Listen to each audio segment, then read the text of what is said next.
segunda carta de Paulo aos Coríntios, no capítulo 5. Você que trouxe a Bíblia impressa, parabéns. Continue nessa perseverança em trazer o texto escrito, que é maravilhoso. Segunda carta de Paulo aos Coríntios, capítulo 5, versículo 14 em diante.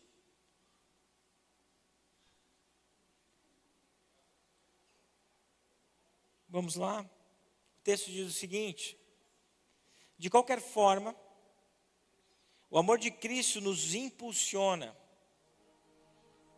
porque cremos que Ele morreu por todos, também cremos que todos morreram.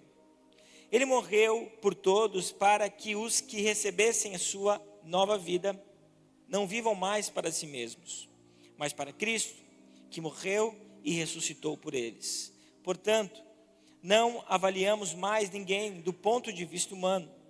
Em outros tempos, pensávamos em Cristo apenas do ponto de vista humano, mas agora conhecemos de modo bem diferente. Logo, todo aquele que está em Cristo se torna nova criação.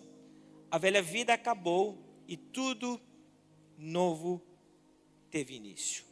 Senhor Deus, essa é a tua palavra e nós te agradecemos por ela. Nós declaramos que o nosso coração, o nosso solo, a nossa vida, ela é um território fértil para a plantação do Evangelho da Paz. Tudo que tenta roubar, Senhor amado, a nossa atenção, o nosso coração de Ti, que nessa noite seja repreendido e que a Tua palavra flua em nossa vida, em nome de Jesus. Igreja, nós estamos vivendo um tempo maravilhoso e nós estamos nessa noite testificando sobre esse tempo. No ano de 2025, nós tivemos o acréscimo em nossa família na fé de 35 pessoas, 35 novos membros. E hoje nós vamos efetivar esses 35, porque mais 5 irmãos irão se batizar, vão descer as águas do batismo. E nós nos alegramos muito por isso. E nessa noite, com relação ao batismo, eu quero falar sobre a nossa nova vida em Cristo. O termo nova vida, dentro de um contexto do Novo Testamento, significa regeneração. E regeneração nada mais é do que ser feito de novo. É muito incrível o que Deus faz com aqueles que entregam a sua vida a Ele, ao ponto de fazer algo novo. Então não é o reaproveitamento daquilo que já temos, não. Mas quando estamos em Cristo, nós somos feitos novamente, somos feitos de novo. É assim que Deus faz conosco. Eu quero que você entenda o seguinte, que uma das maiores prisões que podem existir na vida humana é a prisão na alma. Nossos sentimentos têm poder de nos encarcerar ao ponto de nos paralisar. Uma alma oprimida, uma alma aflita, ela pode se dizer que é uma alma presa. E muitas vezes nós estamos presos a alguma coisa ou alguém. E quando nós olhamos na tricotomia, espírito, alma e corpo, nós vamos ver que o corpo, teoricamente, é fácil de ser curado. Hoje nós temos a ciência, e a ciência nos permite, através do medicamento, termos acesso a muitos benefícios da cura por intermédio do medicamento. Então, a maioria das doenças, elas já foram identificada a cura através de medicamento. A maior descoberta da humanidade, uma das maiores, foi a penicilina, que evitou a morte de muitas pessoas. Antes, uma infecção de dente matava as pessoas, mas através da descoberta da penicilina, as infecções foram controladas. Então veja bem que o corpo, ele tem, de certa forma, uma solução. Obviamente, nós temos doenças que são incuráveis ainda, apenas com uma intervenção divina para que haja a cura. Mas a alma humana, ela não é assim. A alma humana, ela não pode ser curada com medicamento.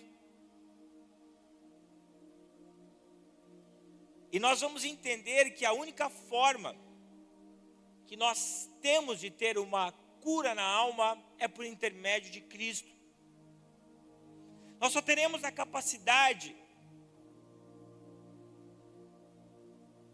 de termos a alma salva por intermédio de um único alguém.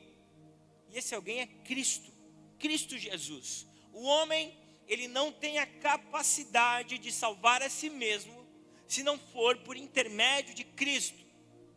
Não é por boas obras, não é por fazer o bem que nós seremos salvos, e muitos acreditam assim.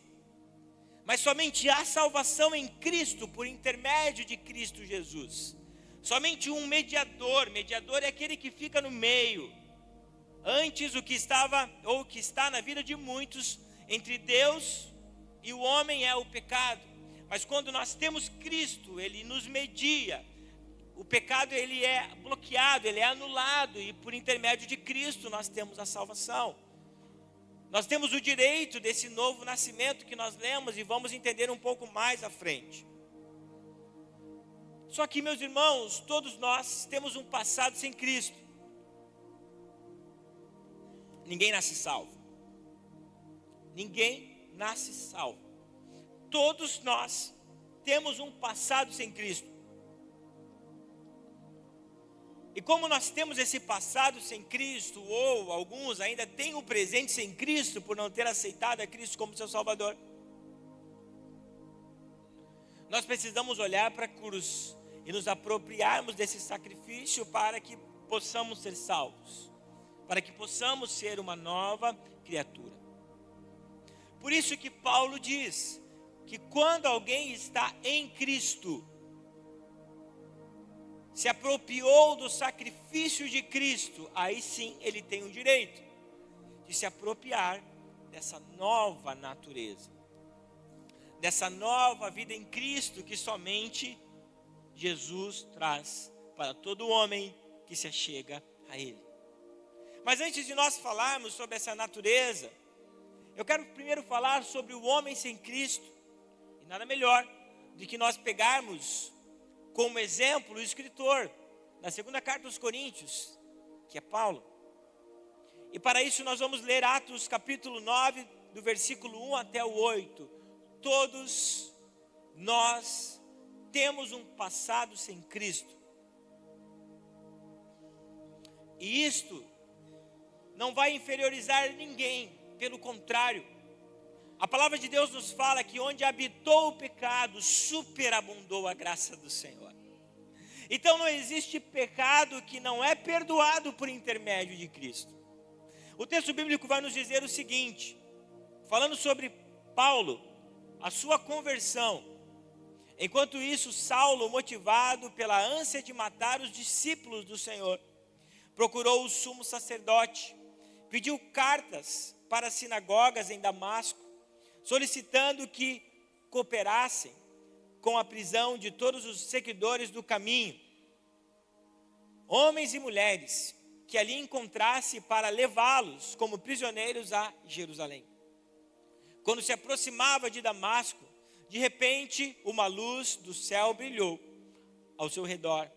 Ele caiu no chão e ouviu uma voz lhe dizer: Saulo, Saulo, por que você me persegue?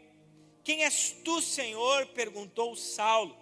E a voz respondeu: sou Jesus, a quem você persegue. Agora levante-se e entre na cidade, onde lhe dirão o que fazer. Os homens que estavam com Saulo ficaram calados de espanto, pois ouviram uma voz, mas não viam ninguém. Saulo levantou-se do chão, mas ao abrir os olhos estava cego. Então o conduziram pela mão até Damasco. Meus irmãos, sem dúvida nenhuma, O apóstolo Paulo, ele é um dos homens mais importantes da Bíblia. Ele foi o homem que mais escreveu textos bíblicos nas escrituras sagradas. Quando falamos em números, obviamente nós temos muitos escritos de Davi, que são salmos. Mas Paulo, ele é um personagem fundamental dentro do contexto do cristianismo. Paulo, ele é conhecido como o apóstolo dos gentios, aquele que pela graça divina, pelo Espírito Santo, desbravou a Ásia Menor, desbravou a Europa, levando o evangelho da salvação a todos. Um homem de fé, um homem de bravura, alguém disposto a dar a vida pelo evangelho, e de fato ele deu. O apóstolo Paulo, quando nós olhamos as cartas, quando nós olhamos a narrativa histórica, nós vamos ver que foi um homem que se deixou se desgastar pelo evangelho. O apóstolo Paulo, ele foi tão semelhante a Jesus,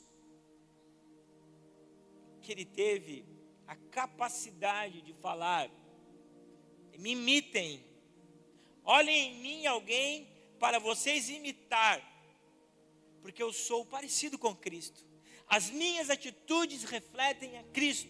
Paulo, ele se colocava como exemplo daqueles que seguiam a Cristo, dizendo: sigam as minhas atitudes, porque eu me coloco todos os dias na presença do Senhor para eu me tornar parecido com Ele.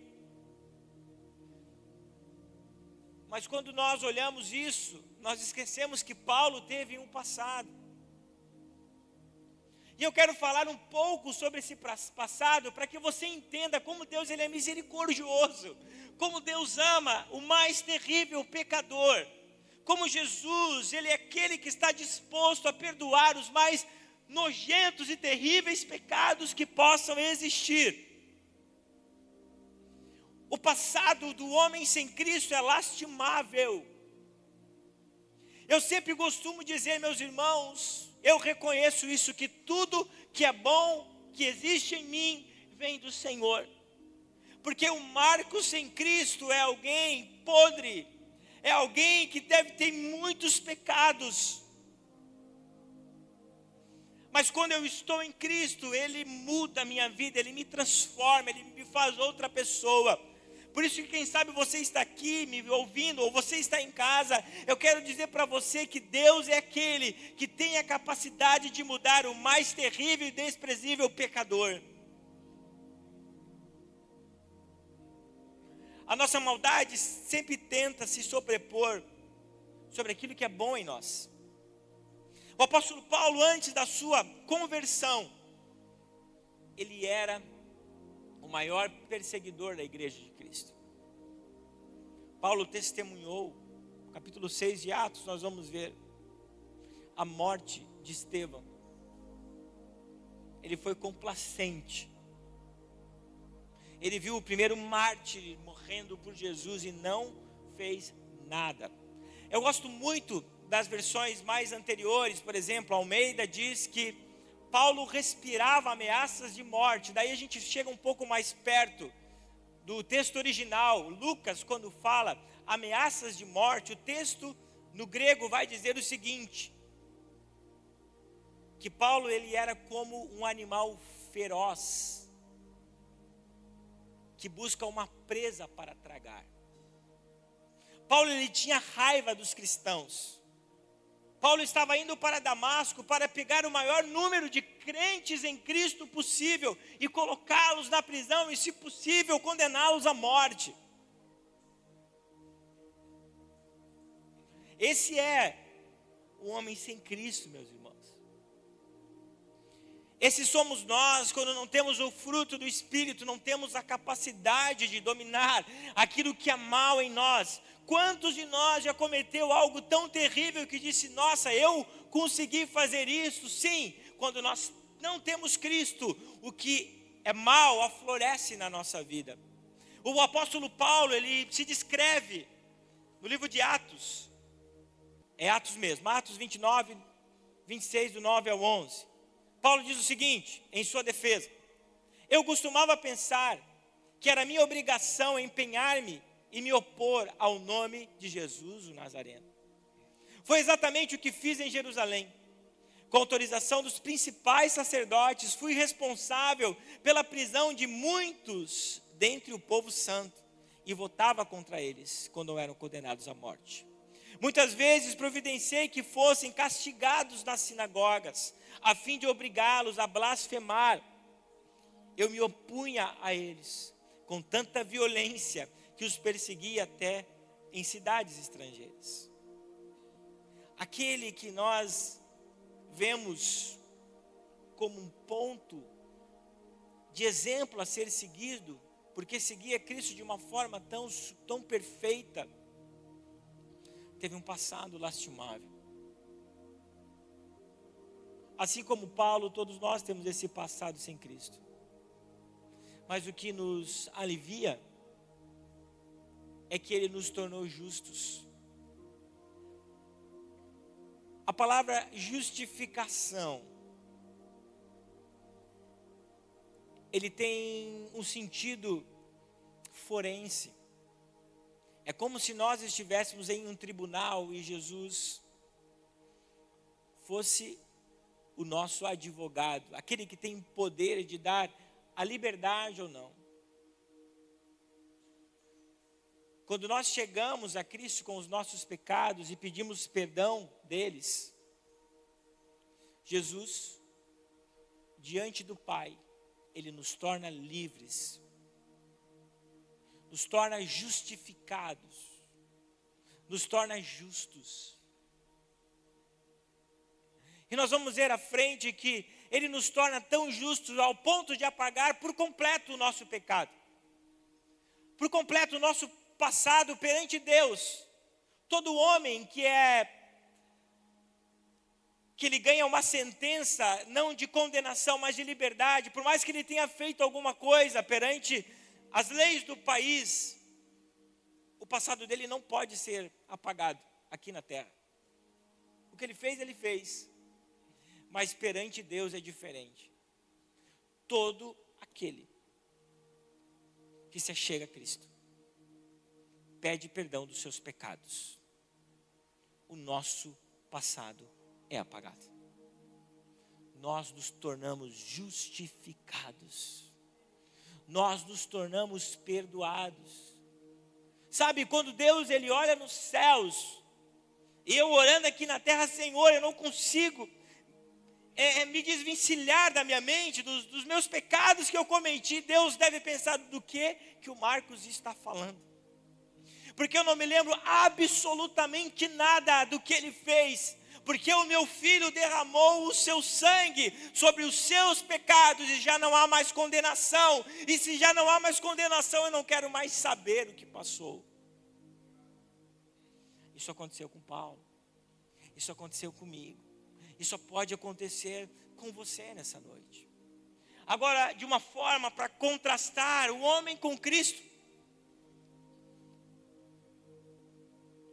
2 Coríntios, capítulo 5, do 1 ao 7, Paulo diz o seguinte: sabemos que quando o nosso corpo terreno, essa tenda em que vivemos, aqui Paulo faz uma analogia, pode colocar o texto, 2 Coríntios 5, do 1 ao 7, Paulo está fazendo uma analogia. Paulo ele era um construtor de tendas, e muitos estavam compreendendo o que Paulo estava dizendo, se não todos.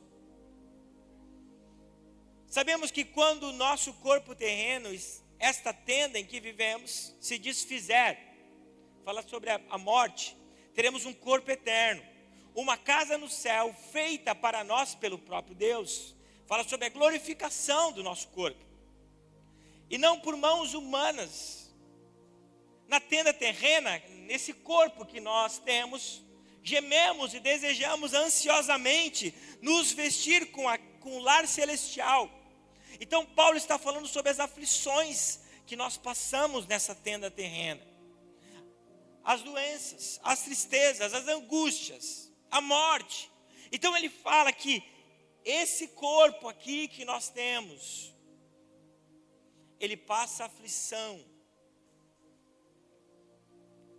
E nós estamos desejosos. Por isso que ele fala aqui, gememos e desejamos ansiosamente nos vestir com aquilo que é celestial. Como se fosse uma roupa nova. Porque de fato, nos vestiremos com um corpo celestial e não ficaremos despidos. Despidos é sobre despir a nudez do pecado, Adão e Eva, lá no princípio de todas as coisas. Enquanto vivemos nessa tenda que é o corpo terreno, gememos, suspiramos. Quantos dias nós estamos pesados e falamos: que aflição na minha alma que eu estou vivendo. Mas isso não significa que queremos ser despidos.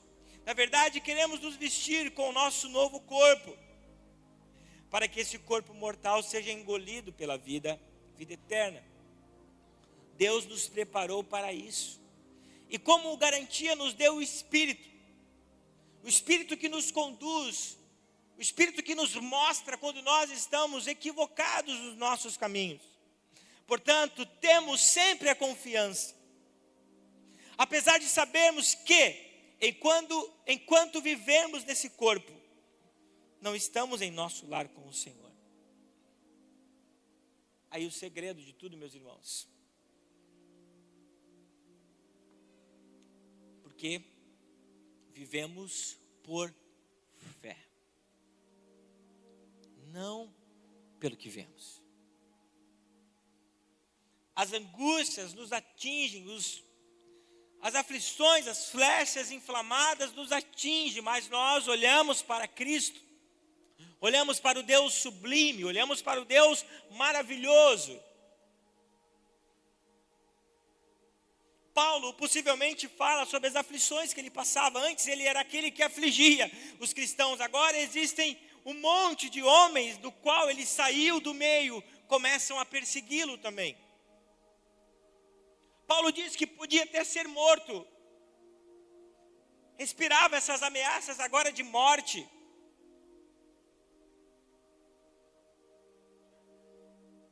E mesmo diante de tantas aflições no corpo agora, Paulo diz, meus irmãos, que aqueles que têm a certeza de Cristo na sua vida não temem mal algum. Nós podemos ficar enfermos, podemos ficar doentes, podemos ficar tristes. Quantos ficaram tristes essa semana? Quantos ficaram amargurados, decepcionados essa semana? Mas, meus irmãos, essa é a sua tenda terrena. Nós temos o Espírito, enquanto nós não somos vestidos com essa nova tenda, com essa nova casa. Tiguela, meu filho, hein? Benjamin está com fome. Amém, Glória, está glorificando comigo. Enquanto nós não recebemos essa nova tenda, meus irmãos, nós temos o Espírito para nos conduzir. Portanto, todo homem que está em Cristo possui inúmeras aflições da terra, onde é a sua casa, que é construída por mãos humanas. Porém, os olhos da fé estão firmados no futuro do crente, que é a edificação na casa eterna. E não é construída por mãos humanas, não vai ser destruída. E por fim, falo a vocês sobre a nova vida em Cristo. Eu gosto muito dessa fração do texto bíblico que diz, em 2 de Paulo aos Coríntios, capítulo 5, 17. Logo, todo aquele que está em Cristo se tornou uma nova criação. A velha vida acabou. Aqui é a pura palavra da justificação. A velha vida acabou. E uma nova vida teve início. Há solução para a sua vida, meu irmão. Há solução para todo pecador que se arrepende. Não importa o tamanho do seu pecado, porque pecado não tem tamanho. Não importa o tamanho da sua culpa, todo aquele que está em Cristo é uma nova criação. Esse texto fala sobre aqueles que entenderam que o crucificado, o ressuscitado, o ressurreto, o Cristo, fez aquilo que era para ter sido feito na sua vida. Meus irmãos, não é olhar para a cruz, não é olhar para um crucifixo que está na parede de uma igreja, de uma repartição pública. Não adianta você olhar. O que adianta é você olhar para aquela cruz, para aquele crucifixo e entender: Ele morreu e sofreu por mim, Ele está no meu lugar. E isto é a apropriação da nova vida. Não é nós sabermos que Jesus fez, é eu me apropriar da nova vida em Cristo. Porque senão Jesus vai ser apenas um cara legal. Senão Jesus vai ser um bom exemplo na sua vida, mas não é isso. Jesus, Ele não quer que você tenha Ele como um bom exemplo. Jesus não quer que você tenha Ele como um homem legal, não. Jesus, Ele quer ter você como seu Salvador. Aí Paulo diz, Romanos 6,6, sabemos que a nossa velha natureza humana foi crucificada com Cristo, para que o pecado não tivesse mais poder sobre a nossa vida.